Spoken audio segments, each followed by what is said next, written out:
Hello साथी नमस्कार। तपाईहरुलाई स्वागत छ पाथ फाइन्डरमा।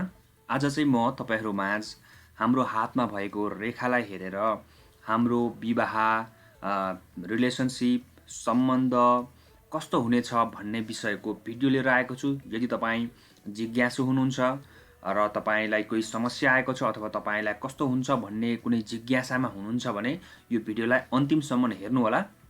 र भिडियोको सुरु गर्नुभन्दा अगाडि हामीले जान्नुपर्ने हुन्छ हाम्रो हातमा भएको 3 प्रथम रेखाहरू जुन चाहिँ यो हाम्रो बुढी औँला र माइली औँलाको बिचबाट निस्केर सट्ट तल जाने, मैले जसरी कोरेको छु यसरी जाने एउटा रेखा हुन्छ। यसलाई हामी जीवन रेखा भन्छौँ।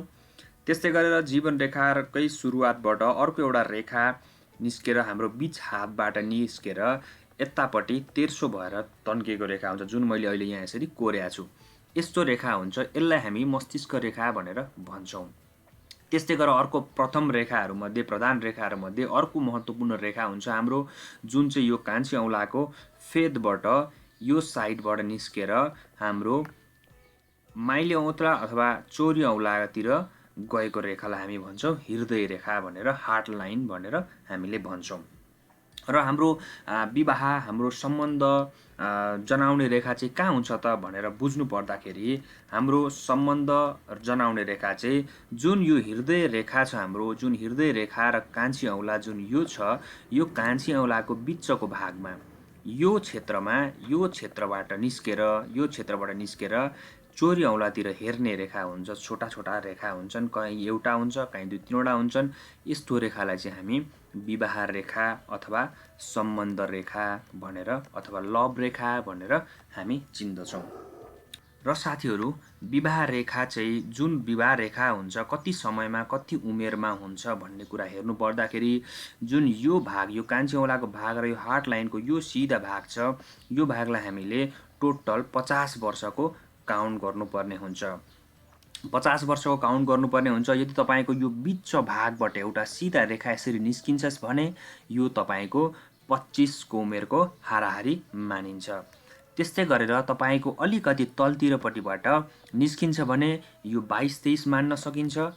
त्यस्तै गरेर 25 भन्दा अलिकति माथि उभोपट्टि बिचभन्दा अलिकति माथि गएको छ भने यो रेखा चाहिँ तपाईको 28 देखि 30 वर्षको हाराहारीमा मान्न सकिन्छ।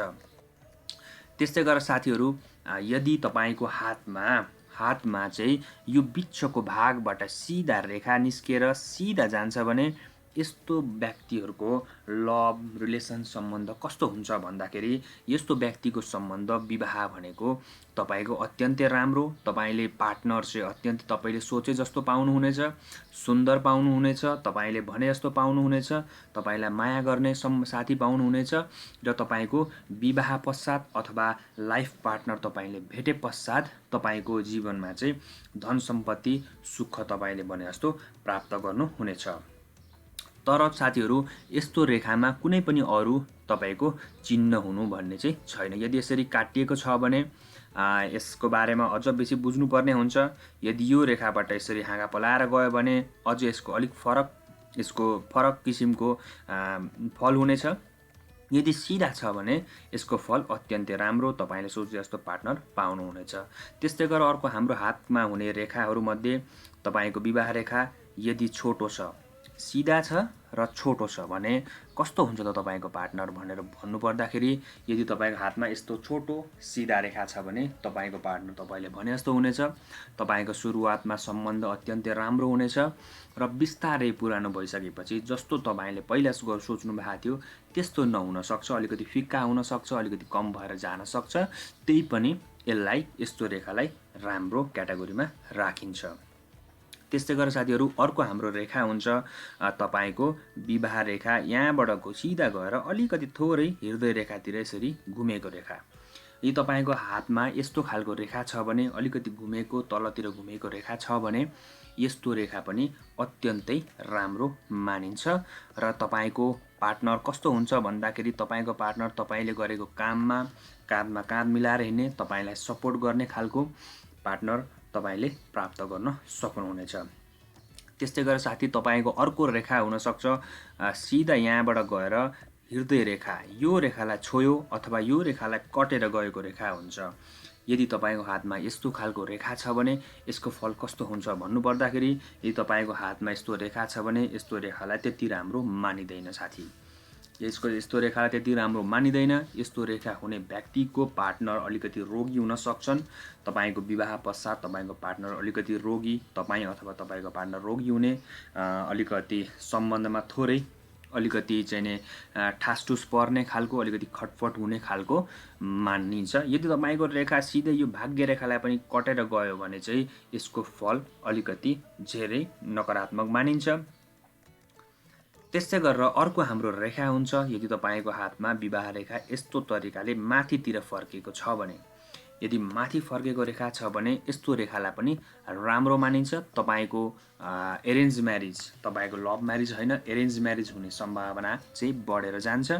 र यदि तपाईँको हातमा विवाह रेखा सिधा माथितिर फर्केको छ भने चाहिँ अलिकति थोरै एरेन्ज म्यारिज हुने, तर तपाईँ अलिकति स्ट्रिक हुने, अलिकति विवाहतिर चाहिँ त्यति धेरै ध्यान नजाने किसिमको व्यक्ति हुनुहुन्छ। त्यस्तै गरेर विवाह रेखा सिधै माथि गएर कान्छी अमलालाई यसरी छुन्छ भने यस्तो रेखालाई राम्रो मानिँदैन। यस्तो रेखा हुने व्यक्तिहरू विवाहप्रति अत्यन्तै नकारात्मक सोच राख्ने हुन्छ र तपाईँ विवाहको लागि चाहिँ एकदम पर्फेक्ट, विवाहको लागि तपाईँ तयारी हुनुहुँदैन।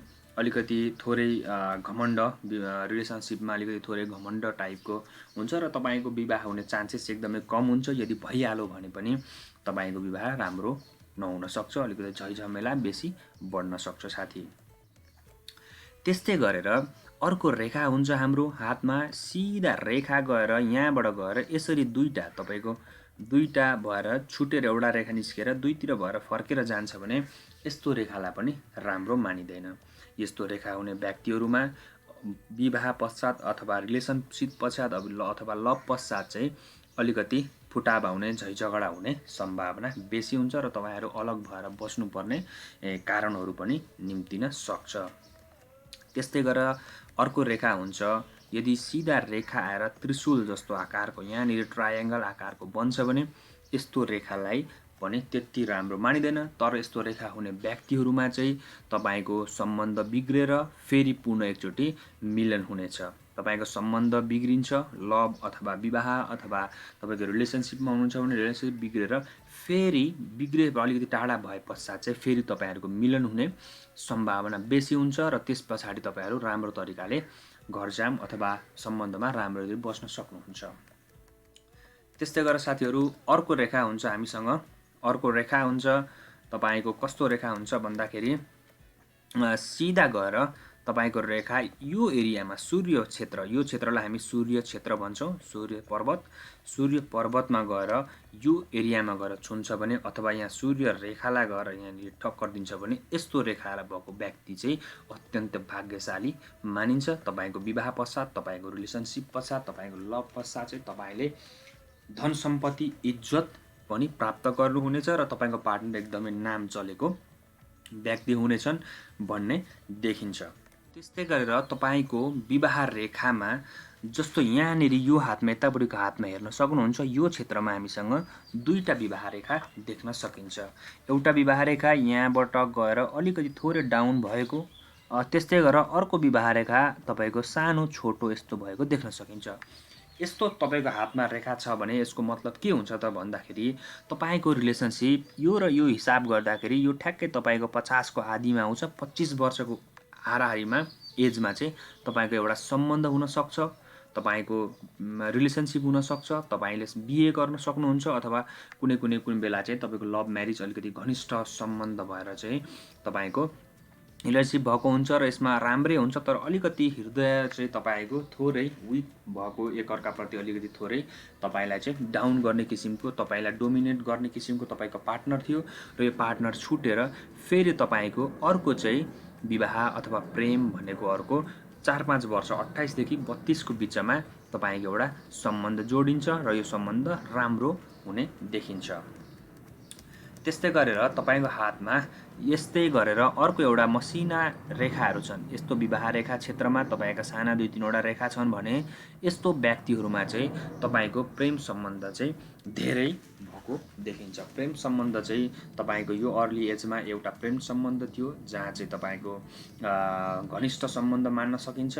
प्रेम अथवा शारीरिक सम्बन्ध अथवा तपाईँको माया प्रेममा भएको सम्बन्ध मान्न सकिन्छ। त्यस्तै गरेर अर्को सम्बन्ध तपाईँको मिडल एजमा, तपाईँको 24-25 को एजमा अर्को राम्रो हुन देखिन्छ। त्यस पछाडि अर्को सम्बन्ध चाहिँ तपाईँको 28 देखि 35 को एजमा हुनसक्छ र यो सम्बन्धहरू चाहिँ विवाहमा परिणत हुने चान्सेसहरू बेसी हुने सम्बन्धहरूलाई मानिन्छ। त्यस्तै गरेर तपाईँको हातमा यदि तपाईँको हातमा यस्तो रेखा छ, तपाईँको हातमा यो खालको रेखा छ भने, यो खालको रेखा छ, दुईटा रेखा आए अनि जोडिएर फेरि एउटा सिधा भएर रेखा गएको छ, यस्तो रेखा छ भने तपाईँको सम्बन्ध चाहिँ पहिला तपाईँको प्रेम यो अर्ली एजमा प्रेम मानिन्छ र बिचमा छुटेर तपाईँहरूको केही कारणवश छुटेर फेरि पछि गएर मिलन भएर राम्रो प्रगाढ सम्बन्ध भएर गएको देख्न सकिन्छ साथीहरू।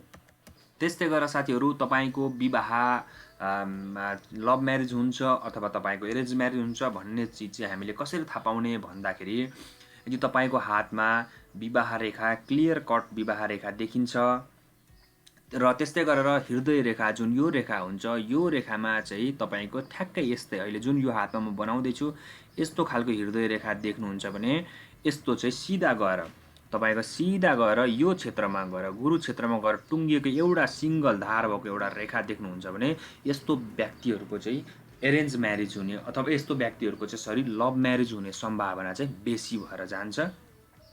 तपाईँको चाहिँ नै मनमा चाहिँ तपाईँको हृदयमा चाहिँ सधैँ लभप्रति चाहिँ तपाईँ अलिकति एट्र्याक्सन हुने, तपाईँ अलिकति एट्र्याक्टिभ मान्छे हुनुहुन्छ र तपाईँको चाहिँ नै लभ म्यारेज हुने सम्भावना हुन्छ। त्यस्तै गरेर तपाईँको हातमा यही रेखा एउटा हृदय रेखा सिधा गयो, यो रेखाबाट एउटा हाँगा पलाएर यस्तो खालको रेखा गएको छ भने पनि यो त झन् धेरै राम्रो। यसमा त तपाईँले गरेको प्रेम, तपाईँले गरेको सम्बन्धलाई तपाईँको परिवारले पनि स्वीकारेर जाने देखिन्छ। तपाईँ यस्तो हातमा तपाईँको रेखा छ र तपाईँ लभमा प्रेममा हुनुहुन्छ भने तपाईँ पछाडि नहट्नुहोस्। तपाईँ घरसँग घर परिवारसँग सल्लाह गर्नुभयो भने तपाईँको घर परिवारले पनि स्वीकार्ने देखिन्छ साथीहरू। त्यस्तै गरेर तपाईँको हातमा यस्तो छ त्रिशूल ट्राइडेन्ट टाइपको रेखा छ भने पनि तपाईँ अत्यन्तै चतुर हुनुहुन्छ। तपाईँको लभ म्यारेज तपाईँले चाहे अनुसारको लभ म्यारेज हुने सम्भावना बेसी हुन्छ र तपाईँको यस्तो त्रिशूल जस्तो चिन्ह छ भने साथीहरू तपाईँ सधैँ सकारात्मक कामतिर अगाडि लाग्नुहोला। तपाईँ अलिकति नकारात्मक तरिकाले काम गर्ने, अलिकति गलत बाटो पक्रेर पैसा कमाउने अथवा सम्बन्ध कमाउनेतिर लाग्नुभयो भने तपाईँलाई समस्या आउन सक्छ। तपाईँ सधैँ पोजिटिभ सही बाटोमा हिँडेर केही पनि सम्बन्ध सुधार गर्न चाहनुहुन्छ, सम्बन्ध बनाउन चाहनुहुन्छ, पैसा कमाउन चाहनुहुन्छ भने तपाईँलाई अत्यन्तै तपाईँ लक्की मानिनुहुन्छ। त्यस्तै गरेर यदि तपाईँको हातमा चाहिँ यो रेखा विवाह रेखा चाहिँ सिधा यस्तो भएर गएको छ भने तपाईँको एरेन्ज म्यारेज हुन सम्भावना बढेर जान्छ साथीहरू। तपाईँ प्रेमप्रति त्यति धेरै इच्छुक मानिनु हुँदैन, तपाईँको प्रेम सम्बन्ध बनेर जान्छ। यदि त्यस्तै गरेर तपाईँको हातमा यही रेखा यो जुन तल झरेको रेखा सिधै यो क्षेत्रमा गएर टुङ्गिन्छ भने साथी तपाईँ अलिकति सतर्क हुन जरुरी हुन्छ। तपाईँ सर्ट टेम्परको हुनुहुन्छ, तपाईँको लभ म्यारेज हुने सम्भावना अत्यन्तै कम भएर जान्छ। तपाईँ छिटो रिसाउने हुन्छ, तपाईँको पार्टनरलाई तपाईँको रिसको कारणले गर्दाखेरि सम्बन्धमा थोरै नराम्रो हुन सक्छ। र साथीहरू यो तपाईँको हातमा यो दुईटा हातमा देखा जस्तो रेखा छ भने हृदय रेखा सिधा गएर गुरु पर्वतमा यो क्षेत्रमा टुङ्गिने, त्यस्तै गरेर एउटा सिधा रेखा आएको छ र अर्को हातमा हामी हेर्न सकिन्छ हृदय रेखा सिधा गएर गुरु पर्वत र माथि गएर शनि पर्वततिर फर्केको दुईमुखे रेखा र विवाह रेखा चाहिँ यहाँ तपाईँको एउटा अथवा अर्को सिधा लामो देखिन्छ भने तपाईँको लभ म्यारेज हुने सम्भावना बेसी हुन्छ र तपाईँले चाहेको तपाईँको पार्टनर तपाईँले सोचे जस्तो हुने सम्भावना चाहिँ बेसी देखिन्छ साथीहरू। र साथीहरू तपाईँको हातमा यदि यो चित्रमा देखा जस्तो रेखा हृदय रेखा यहाँबाट सिधा गरेर अलिकति तल फर्केको, विवाह रेखा अथवा सम्बन्ध रेखा अलिकति माथि आएको, त्यस्तै गरेर अर्को हातमा सिधा गएर कान्छी अम्लामा माथि छोएको रेखा छ भने तपाईँको एरेन्ज म्यारेज हुने सम्भावना बेसी मानिन्छ। र साथीहरू यो फोटोमा देखे जस्तो तपाईँको हातमा हृदय रेखा तल तल झरेको र यहाँ विवाह रेखा गएर दुईवटा हाँगामा वाइ जस्तो उल्टो वाइ जस्तो बनेको देखिन्छ। त्यस्तै गरेर हृदय रेखामा त्यही 2-3वटा धर्का देखिन्छ तलमाथि राउन्ड किसिमको र विवाह रेखामा साना साना मसिना धेरैवटा रेखा देखिन्छ भने तपाईँको विवाह पश्चात अथवा तपाईँको रिलेसनसिप पश्चात तपाईँको लभ पश्चात चाहिँ अलिकति समस्या आउने देखिन्छ। तपाईँ अलिकति समस्या झमेलामा पर्ने, तपाईँहरू बिच अलिकति खटपट हुने सम्भावना चाहिँ बेसी भएर जान्छ। त्यसै गरेर साथीहरू यो हातमा हस्तरेखामा भएको चिज भनेको तपाईँको हातको रेखा, तपाईँको बानी, तपाईँले गरेको कामबाट परिवर्तन हुन्छ। यदि तपाईँको हातमा यस्ता रेखाहरू छन् भने तपाईँले सकारात्मक सोचेर राम्रो कामको सुरुवात गर्नुभयो भने यी रेखाहरू बिस्तारै अटोमेटिक आफै चेन्ज हुँदै जानेछन् र हराउँदै गएर राम्रो रेखामा परिणत हुनेछन् भन्दै यदि तपाईँलाई भिडियो मन परेमा लाइक, कमेन्ट र सब्सक्राइब गर्नुहोला, साथै सेयर पनि गर्नुहोला र अरू हातको रेखामा भएका हस्तरेखा सम्बन्धी जिज्ञासा, सल्लाह, सुझाव, प्रतिक्रिया भए हामीलाई कमेन्ट गर्नुहोस् र हाम्रो इमेलमा तपाईँले मेसेज पनि पठाउन सक्नुहुनेछ भन्दै बिदा हुन चाहन्छु। हवस् त, नमस्ते।